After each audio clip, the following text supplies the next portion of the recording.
श्री कृष्ण गोविंद हरे मुरारी, हे नाथ नारायण वासुदेवा। अष्टम स्कंद अथ प्रथमो अध्याय। मनवंतरों का वर्णन। राजा परीक्षित ने पूछा, गुरुदेव, स्वयंभू मनु का वंश विस्तार मैंने सुन लिया। इसी वंश में उनकी कन्याओं के द्वारा मरीचि और प्रजापतियों ने अपनी वंश परंपरा चलाई थी। अब आप हमसे दूसरे मनुओं का भी वर्णन कीजिए। ब्रह्मन ज्ञानी महात्मा जिस जिस मनवंतर में महामहिम भगवान के जिन जिन अवतारों और लीलाओं का वर्णन करते हैं, उन्हें आप अवश्य सुनाइए। हम बड़ी श्रद्धा से उनका श्रवण करना चाहते हैं। भगवान विश्व भावन भगवान बीते हुए मनवंतरों में जो जो लीलाएं कर चुके हैं, वर्तमान मनवंतर में जो कर रहे हैं और आगामी मनवंतरों में जो कुछ भी करेंगे, आप हमें वह भी सुनाइए। श्री सुखदेव जी ने कहा, इस कल्प में शाम्भु आदि 6 मनवंतर बीत चुके हैं। उनमें पहले मनवंतर का मैंने वर्णन कर दिया। उसी में देवता आदि की उत्पत्ति हुई थी। स्वयंभू मनु के पुत्री आकुति से यज्ञ पुरुष के रूप में धर्म का उपदेश करने के लिए तथा देवहूति से कपिल के रूप में ज्ञान का उपदेश करने के लिए भगवान ने उनके पुत्र के रूप में अवतार ग्रहण किया था।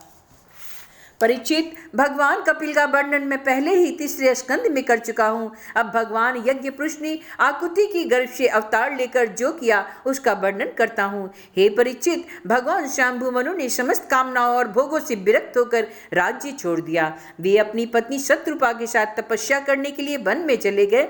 परीक्षित, उन्होंने सुनंदा नदी के किनारे पृथ्वी पर एक पैर से खड़े हो रहकर 100 वर्षों तक घोर तपस्या की। तपस्या करते समय वे प्रतिदिन इस प्रकार भगवान की स्तुति किया करते थे। मनु जी कहा करते थे, जिनकी चेतना के स्पर्श मात्र से यह विश्व चेतन हो जाता है, किंतु यह विश्व जिन्हें चेतना का दान नहीं कर सकता, जो इसके सो जाने पर प्रलय में भी जागते रहते हैं, जिनको यह नहीं जान सकता परंतु जो इसे जानते हैं, वही परमात्मा है। यह संपूर्ण विश्व और इस विश्व में रहने वाले समस्त चर अचर प्राणी उन सब परमात्मा से ही ओतप्रोत है। इसलिए संसार के किसी भी पदार्थ में मोह न करके उसका त्याग करते हुए ही जीवन निर्वाह मात्र के लिए उपभोग करना चाहिए। तृष्णा का सर्वथा त्याग कर देना चाहिए। भला ये संसार की संपत्तियां किसकी है? भगवान सबकी साक्षी है। उन्हें बुद्धि, वृत्तियां या नेत्र आदि इंद्रियां नहीं देख सकती, परंतु उनकी ज्ञान शक्ति अखंड है।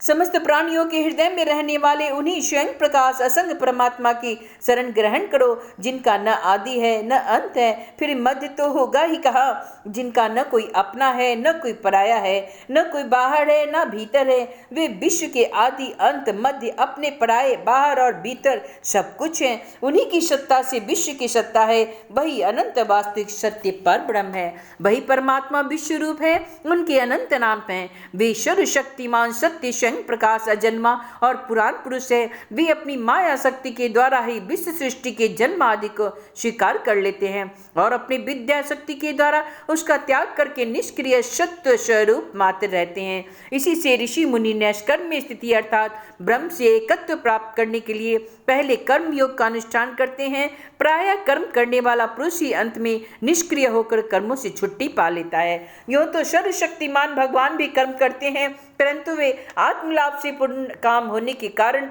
उन कर्मों में आसक्त नहीं होते। अति उन्हीं का अनुसरण करके अनासक्त रहकर कर्म करने वाले भी कर्म बंधन से मुक्त ही रहते हैं।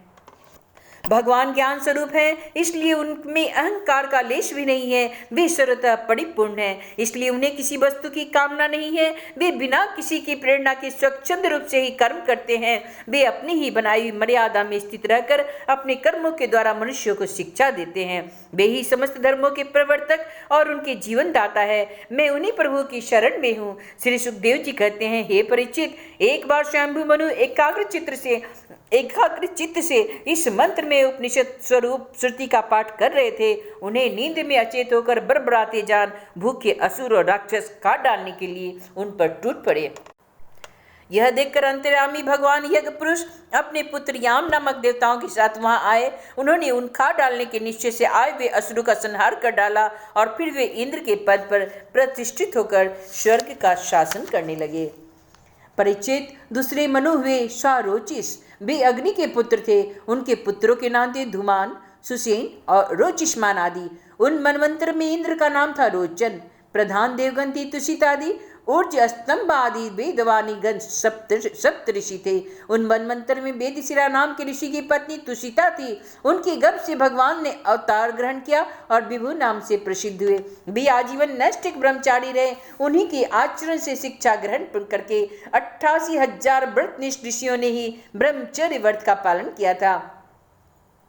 तीसरे मनु थे उत्तम। वे प्रियव्रत के पुत्र थे। उनके पुत्रों के नाम थे पवन, सृंजय, यज्ञहोत्र आदि। उन बनवंतर में वशिष्ठ जी ने प्रमद आदि 7 पुत्र सप्त ऋषि थे। सत्य, वेदश्रुत और भद्र नामक देवताओं के प्रधान गण थे और इंद्र का नाम था सत्यजीत। उस समय धर्म की पत्नी शून्यता के गर्भ से पुरुषोत्तम भगवान ने सत्यसेन के नाम से अवतार ग्रहण किया था। उनके साथ सत्यव्रत नाम के देवगण भी थे। उस समय के इंद्र सत्यजीत की शाखा बनकर भगवान ने असत्य प्रायण, दुशील और दुष्ट यक्षों, राक्षसों एवं जीवद्रोही भूतगणों का संहार किया। चौथे मनु का नाम था तामस। वे तीसरे मनु उत्तम के सगे भाई थे। उनके पृथु, ख्याति, नड़, केतु इत्यादि 10 पुत्र थे। सत्य, हरि और वीर नामक देवताओं के प्रधान गण थे। इंद्र का नाम था त्रिशिक। उन मनवंतर में ज्योतिर्धाम आदि सप्त ऋषि थे।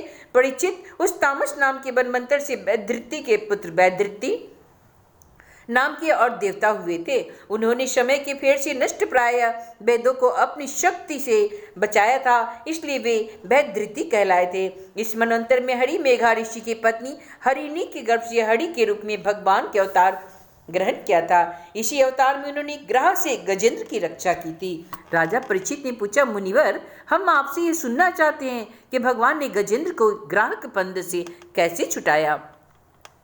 सब कथाओं में वही कथा परम पुण्य में प्रशंसनीय, मंगलकारी और शुभ है, जिसमें महात्माओं के द्वारा ज्ञान किए हुए भगवान श्री हरि के पवित्र यश का वर्णन रहता है। सूत जी कहते हैं, चौनकादिक ऋषियों राजा परीक्षित आमरण अनशन करके कथा सुनने के लिए ही बैठे हुए थे। उन्होंने जब सुखदेव जी की महाराज की इस प्रकार कथा कहने के लिए प्रेरित किया, तब वे बड़े आनंदित हुए और प्रेम से परीक्षित का अभिनंदन करके मुनियों की बड़ी सभा में कहने लगे। इति श्रीमद्भागवते महापुराणे परमहंस्यां संहितायाम् अष्टम स्कन्धे मन्वन्तरानुचरिते प्रथमोऽध्याय।